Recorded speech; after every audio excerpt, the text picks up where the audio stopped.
Welcome back to our channel. ఇంతకుముందు మనం rice పప్పులతో ఉగ్గు ఎలా ప్రిపేర్ చేసుకోవాలో చూసాం కదా.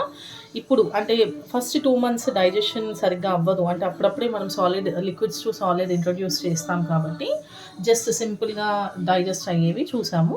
ఇది ఇంకొంచెం హెల్దీ అండ్ కొంచెం బలం చేకూర్చేది అనమాట. ఫూల్ మఖానా అనేది మనకి పెద్ద పెద్ద కిరాణా స్టోర్స్లో, డీమార్ట్లో అలాంటి స్టోర్స్లో కూడా దొరుకుతుంది. దీని ఈవెన్ లోటస్ సీడ్స్ అని కూడా అంటారు. అండ్ ఈవెన్ దీంతో పాటు మనకు కావాల్సినవి అటుకులు, పోహా చేస్తాం కదండి, నార్మల్ అటుకులు కావాలి.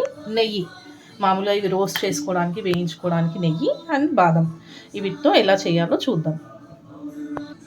ఇది 100 grams ప్యాకెట్ అండి. అప్రాక్సిమేట్లీ మనకు 100 రూపీస్ కూడా పడుతుంది, అంటే గ్రామ్కి 1 రూపీ చొప్పున పడుతుంది. బట్ చాలా హెల్దీ అండి, పిల్లలకి పెడితే బాగా గట్టితనం అనేది ఉంటుంది పిల్లలకి. ఇవి వేసి సిమ్లో, హైలో పెడితే అవి తొందరగా మాడిపోతాయండి. సిమ్లో పెట్టి రోస్ట్ చేసుకోవాలి.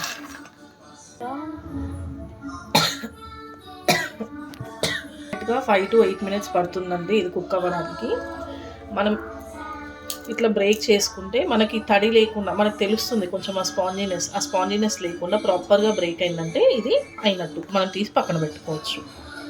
ఇప్పుడు ఇదే ప్యాన్లో కొంచెం నెయ్యి వేసి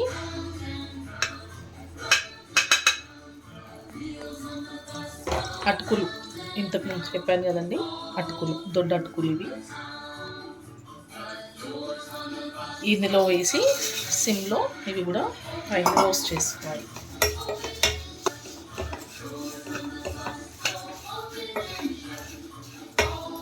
మీరు చూడొచ్చండి, అటుకులు కూడా కలర్ చేంజ్ అయ్యాయి. అండ్ ఈవెన్ ఇవి కూడా మనకి ఇలా అంటే బ్రేక్ అవుతుంది. అప్పటి వరకు మంచిగా సిమ్లో పెట్టి వేయించుకోవాలి. ఒక ప్లేట్లోకి షిఫ్ట్ చేసుకోవాలండి. కూల్ అవ్వాలి కదా, సో ఒక ప్లేట్లోకి తీసి కూల్ అవ్వడానికి పక్కన పెట్టేద్దాం. కంప్లీట్గా కూల్ అవ్వాలండి. కొంచెం హాఫ్ కూల్ అవ్వగానే మిక్సీలో పట్టడం అలాంటివి ఏమి చేయొద్దు, బికాస్ పిల్లలకి స్టోర్ చేసి మరీ చేస్తాం కదా. సో కంప్లీట్ కూల్ అయ్యాకనే నిదానంగా మిక్సీ చేసి ఎయిర్ టైట్ కంటైనర్ జార్లో మనం స్టోర్ చేసి పెట్టుకోవాలి. మళ్ళీ కొద్దిగా నెయ్యి వేసుకొని బాదం రోస్ట్ చేసుకోవాలండి. ఫస్ట్ చూపించాను కదా, బాదం ఒక 5 నుంచి 6 బాదం.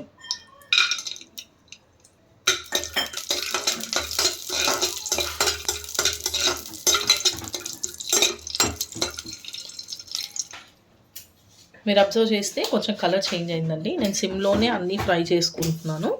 సో ఇవి కూడా తీసి కూలింగ్కి పక్కన పెట్టేద్దాం. ఫూల్ మఖానీ అండ్ బాదం ప్లస్ అటుకులు అండి. ఇది మరీ మెత్తగా చేయలేదు నేను, బికాస్ మనం వాటర్లో మనం ఉగ్గులాగా ఉడకబెట్టినప్పుడు అది మరీ పేస్ట్ లాగా ఇట్లా గట్టిగా అయిపోతుంది.